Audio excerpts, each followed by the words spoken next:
bisa kita harapkan dari FATF ini setelah pelaporan yang konon sudah dilaporkan oleh masyarakat sipil ini, Mas Eko.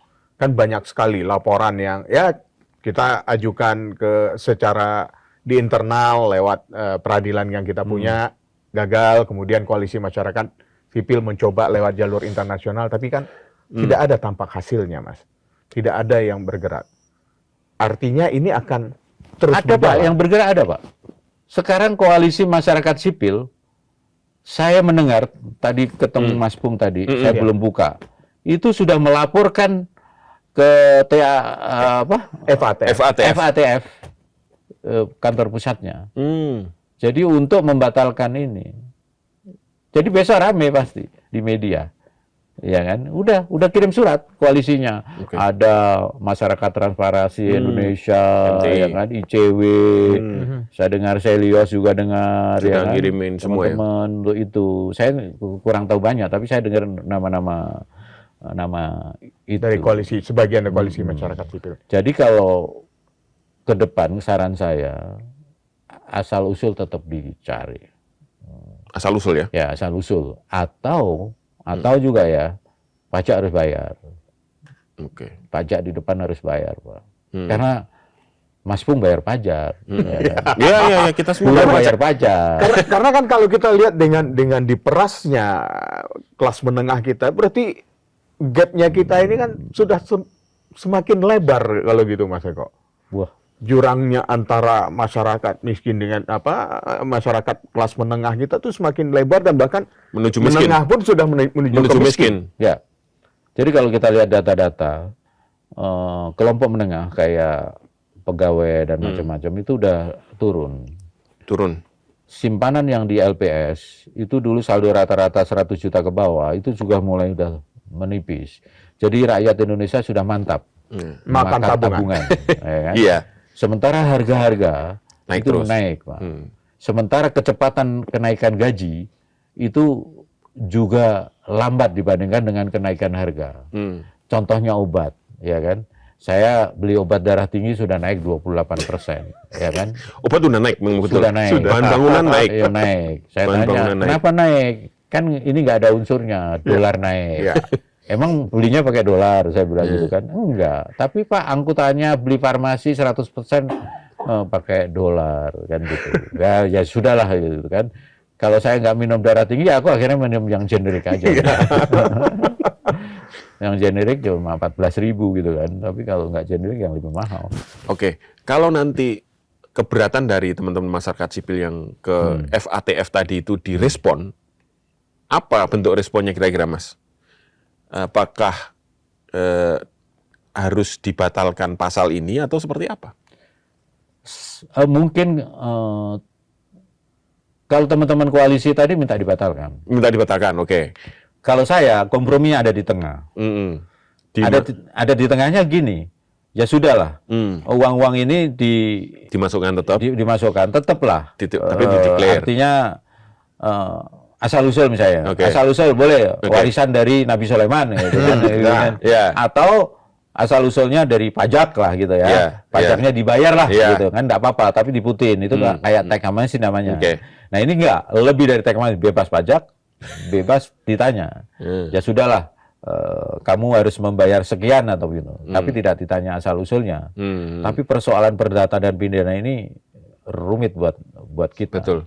Tapi saya kalau ditanya jujur, negara dalam tidak keadaan BUC begini, ya saya memilih integritas sektor keuangan. Kan ini jangka panjang, Pak. Jadi kita akan tekor lagi. Kenapa? Orang nggak akan mau masuk ke sini. Kalian dapat duit segini, ya kan? Tapi akan ada uang masuk, nggak akan pernah masuk lagi. Dan ini bahaya yang mengerikan. Terjadi keretakan kepatuhan standar keuangan internasional. Kita retak, pecah berkeping-keping. Kemudian pelebarannya jurang murah rasyat.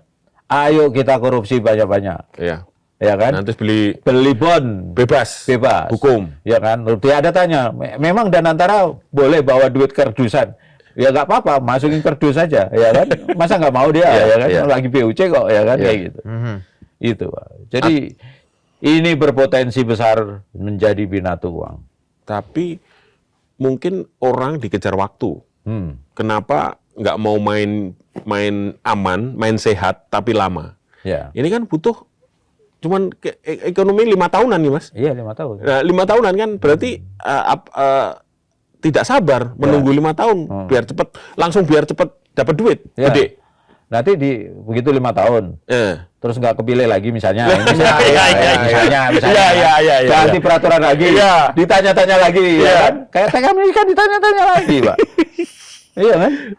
Kita ini kan nggak pernah kebijakan sustainable, sambung menyambung, ya kan? Karena range politik 5 tahunan ini. Iya, kayak Undang-Undang P2SK, kritikalnya kan 2, bukan soal ini aja. Pasal 43 AB. Di mana anggota DPR mengevaluasi KPI daripada Gubernur BI, Otoritas Jasa Keuangan. Ya. Pasal yang 43B-nya bisa mengusulkan ke pemerintah untuk diganti. Apa enggak pusing itu? Apa itu bagian dari yang selama ini kalau ada masalah saham, masalah keuangan, masalah rupiah itu semua dikoordinasi oleh DPR yang selama ini kita juga bertanya sebenarnya, loh ini DPR ini fungsinya jadi apa nih? Ya kan ngumpulin eksekutif, ngumpulin OJK, ngomongin tentang pasar modal, ngomongin loh ini kok DPR semua ya? Menko-nya kemana gitu? Nah, itu gimana? Saya masih menganut mazhab. Pasar tidak bisa ditaklukkan dengan bedil. Oh gitu. Pasar tidak bisa ditaklukkan dengan datang ke sana. Faktanya kalau sudah pegang mic, ya kan, pasti saham turun, ya kan. Antara kepercayaan pasar dengan antara kepercayaan visi itu beda. Antara omongan dan kenyataan. Saya masih harus mengambil kebijakan, menyarankan kepada DPR harus market friendly, harus akrab dengan pasar, karena pasar punya cara sendiri untuk menentukan. Disuruh turun malah naik dia, ya kan? Atau sering-sering datang ke DPR, bursa efek? Nggak bisa, Pak. Bawa pecet juga nggak bisa juga. Itu bukan berarti akrab itu ya? Nggak bisa. Itu justru orang lain melihat, oh pasar dikendalikan, ternyata nggak bisa. Intervensi nggak bisa. Nah, kembali ke pasal 43A, di mana bisa dievaluasi. Ada pertanyaan, masa sih kita independen, negara di bawah di negara? Masa nggak bisa diawasi? Independensi pengawasan itu menyangkut soal transparansi dan akuntabilitas. Bukan pengawasan secara politik. DPR politik. Ya kan, kalau independen. Memang yang harus kita lakukan itu harus ada sinkronisasi kebijakan moneter dan fiskal. Sekarang moneter, ya kan? BI ambil SRBI. Kemudian naikin BI rate. Fiskal dana asal mau ditarik. Habis itu mencari lagi, taruh lagi, tarik lagi, ya kan? Kayak gini kan? Ini kan signalnya double signal. Bingung kita. Joko Sembung naik ojek, ya kan? Ya kan ini nggak nyambung. Nah, studi di negara-negara, di Amerika, The Fed itu gubernurnya, itu kalau dia mau menjelaskan kenapa kita tapering, kenapa kita suku bunga, nggak ada urusan tuh, nggak akan ditanya-tanya yang lain. Dia hanya menginformasikan. Di Inggris juga gitu, Bank of England juga kayak gitu, di Jepang juga begitu. Hanya pernah kita punya pengalaman, pernah membaca, yaitu Turki dan Argentina. Turunin suku bunga, naikin suku bunga, turunin suku bunga dan macam. Amsyong Turki, Argentina juga sama amsyong. Jadi sebaik-baiknya Bank Indonesia, Otoritas Jasa Keuangan harus independen. Harus independen. Bahwa independen itu bukan negara di dalam negara. Saya percaya itu. Kita pernah punya pengalaman krisis 98, Pak. Bank Indonesia tidak independen. Hancur, Pak. Krisis 98? 98. Itu 70% daripada PDB itu ongkos krisisnya. Kan mengerikan itu. Tapi kan ada juga yang berpandangan begini, Mas.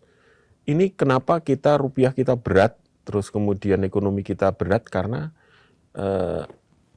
pemerintah BI tidak support apa yang dilakukan pemerintah, kan gitu kan yang muncul. Kalau kita lihat kebijakan BI sangat support, Pak. Sangat support ya? Sangat support. Coba bayang, tidak setelanjang ini BI membantu pemerintah. Apa yang tidak dilakukan BI? Apa? Ayo. Burden sharing. Ayo. Apalagi naikin suku bunga. Sudah. Nah, udah, apalagi? Semuanya. SRBI, ayo kita beli, ya kan? Tapi kalau sudah semua didukung BI, kemudian rupiah masih berat terhadap dolar, berarti faktor lain. Bukan faktor moneter, Pak, ini. Oh, Saya lebih kepada melihat faktor fiskal, ya, Pak. Fiskalnya. Fiskalnya. Okay. Orang tidak percaya sama kita. Jadi fiskalnya. Boleh orang pemerintah bilang duit gue banyak, tapi orang lain kan belum tentu, Pak. Oke. Saya pengennya moneter dan fiskal itu yang sama-sama di KKSK itu duduk bareng. Ayo kita ngomongin signal yang bareng. KKSK sudah jarang terdengar ya? Ada sih. Ada. Ketuanya kan Menteri Keuangan. Ya kan? Tapi kan kadang-kadang ya menurut saya perlu sinkronisasi lah. Mungkin bahasa tubuh dan macam-macam. Tapi KKSK nggak ada DPR kan, Mas? DPR nggak ada di KKSK? Oh, nggak ada. Nggak ada ya? Tapi kemarin kayaknya wakil KKSK udah yang dipanggil. Ngumumin kemarin, ada stimulus begini-begini. Ya sudah.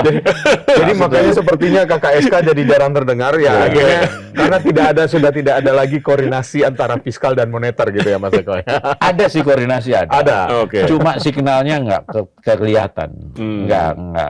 Nggak jelas signalnya apa ini. Kita ini mau ketat atau nggak? Iya. Itu kemarin kalau SAL benar-benar ditarik, Pak. Kemarin sempat ditarik kan? Kelojotan tuh, Bang. Kelojotan mati semua, Pak. Kelojotan, Pak. Akhirnya signalnya BI narik duit rupiah biar nggak beli dolar, ya kan? Ini juga ditarik juga, ya. Mampus banknya, ya kan? Kayak gitu kan. Jadi akhirnya Menteri Keuangan dengan sangat baik mengucurkan kembali ke perbankan. Jadi agak seger lagi lah sekarang. Kemarin tuh hari Senin pusing kepala kita semua. Gitu kan aku kok gini kan gitu ya. Ya sudahlah kita percaya aja lah. Tapi untuk P2SK ini kayaknya perlu pengertian yang lebih jelas, terutama yang 50A. Ya, Mbok ya jangan gitu ya jangan gitulah gitu. Ya. Kamu butuh uang duit kotor ya jangan sampai begitulah gitu. Karena menimbulkan moral hajat, menginspirasi orang. Kalau orang nyolong ya udahlah. Ini sekarang kan banyak orang yang nggak mencuri kena juga gitu. Nah, bagaimana siapa yang akan menjadi pengawas nih, Mas Eko? Kalau tadi Mas Eko mengatakan ini kan Danantara sudah berjalan 1,5 tahun ya. Laporan keuangan tidak jelas, tidak ada transparansi, sehingga ya trust ya otomatis tingkat kepercayaan publik pun atau investor pun jadi rendah. Apa harusnya yang dilakukan? Kan kita punya banyak, kalau seandainya oke lah, kalau uang yang tadi sumbernya tidak disebut, PPATK tidak berfungsi lagi, ya bagaimana yang harusnya kita karena lakukan? ini dia nggak berfungsi. Danantara dia cuti panjang kalau nggak Danantara, ya kan gitu. Coba kalau Danantara, kalau di organisasi pendiri Presiden Republik Indonesia, Dewan Penasehat Ray Dalio, Helman Sitohang, Jeffrey Shah, Taylor, Taksin Siniwatra, Siniwatra, Komite Pengawas dan Akuntabilitas, Ketua PPATK, Ketua KPK, BPKP, BPK, Kapolri, Jaksa Agung, itu pengawas. Ya kan, gue nggak tahu rapatnya kapan.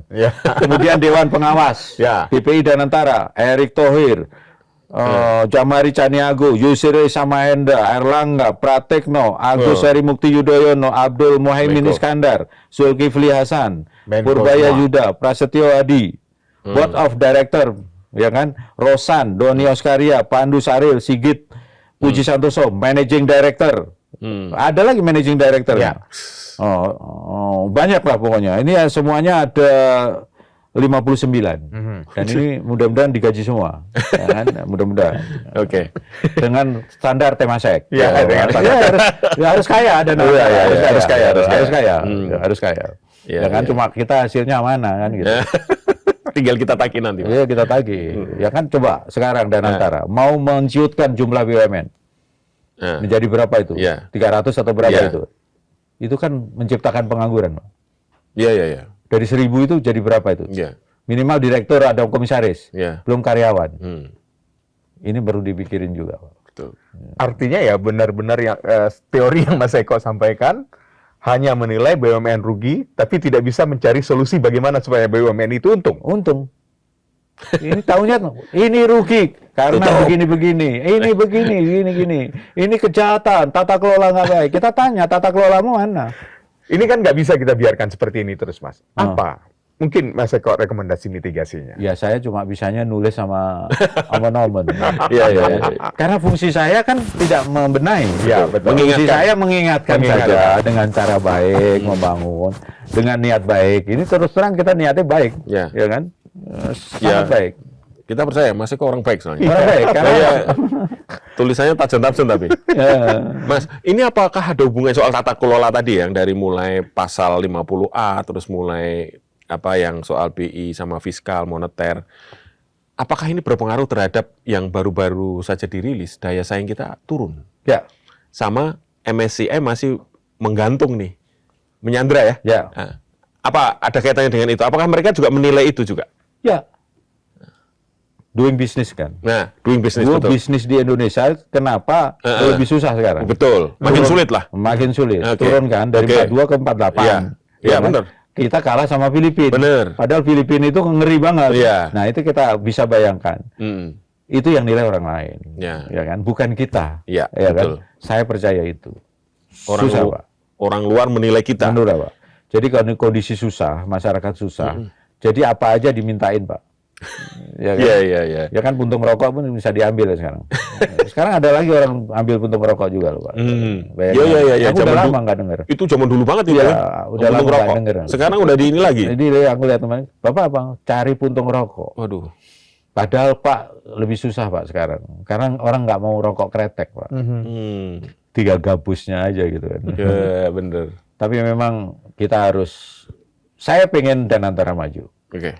Kalau dia maju untuk mendorong pertumbuhan ekonomi. Ya. Tapi kalau Danantara dikelola hanya tahu cara orang perusahaannya rugi, tidak tahu bagaimana membuat untung, Ya. saya kok rasa-rasanya nggak yakin gitu. Iya. Ya taruhnya milih komisaris lah. Nah, ini lagi rame. Ya masa komisaris nggak bisa baca neraca? Ya sudah lah nggak bisa neraca nggak apa-apa lah. Apa kayak gitu, ya kan? Namanya komisaris kok Pak. Beda kalau di bank. Komisaris kan ada fit and proper. Betul. Lagi-lagi Ya ke kan? tata kelola Iya ya. kan? Nanti lama-lama karena kita pembantunya ini dijadiin komisaris service excellent apa gitu kan nggak bisa. Jadi bahaya itu. Nah, Mas Eko, ini kalau kita lihat tadi ya dengan konsep seperti ini ya lama-lama kaum pekerja yang bergaji UMR ini semakin kurus kering kayaknya nih. Sementara para miliarder ini semakin menikmati nikmat Fasilitas. obligasi ini sangat dilindungi, sangat Kalau diuntungkan situasi kayak gini, Pak. Orang kaya makin kaya. Ya. Saya percaya Om Irama. Yang kaya Dan makin teori kaya. kapitalis ini berjalan dengan baik. Punya uang 1 miliar atau 1 triliun itu sangat berbeda percepatan kekayaannya. Berlipat-lipat. Orang di bawah 100 juta makin miskin dia. Iya, benar. Gitu kan. Itu yang makin berat. Jadi kesenjangan inilah problem kita. Dan semakin lebar kesenjangan. Semakin lebar. Nah, saya ada support keinginan pemerintah untuk pemerataan itu support. Barangkali yang perlu dipikirkan adalah teknokrasinya. Jadi Pak Presiden visinya besar, kita hormatin, kita support. Tapi teknokrasinya, pelaksanaannya ini operatornya yang harus bagus. Jangan Pak punya visi, ininya baru dibikin. Contohnya ekspor 1 pintu, ya kan? Ditunda aturannya begini-begini. Ininya dulu jadi baru. Kalau ekspor 1 pintu itu, yang bikin masalah apa sih? Mungkin pengawasan di bea cukai. Ya bea cukainya dikuatin. Ya. Kayak zaman saya waktu kecil dulu, SGS atau apalah, dilelang untuk orang asing bener-bener kayak gitu.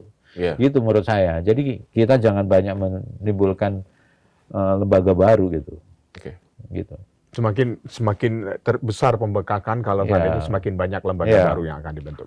Jadi terakhir, modal dapat membangun jalan, pelabuhan, gedung, namun hanya kepercayaan publik yang mampu membangun sebuah bangsa. Persis. Jadi uang itu adalah harus berintegritas. Itu udah closing sekali. Ya.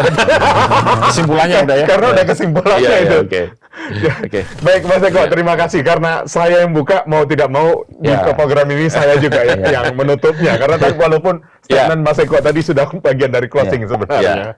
Terima kasih Mas Eko telah hadir di To The Point aja. Terima kasih.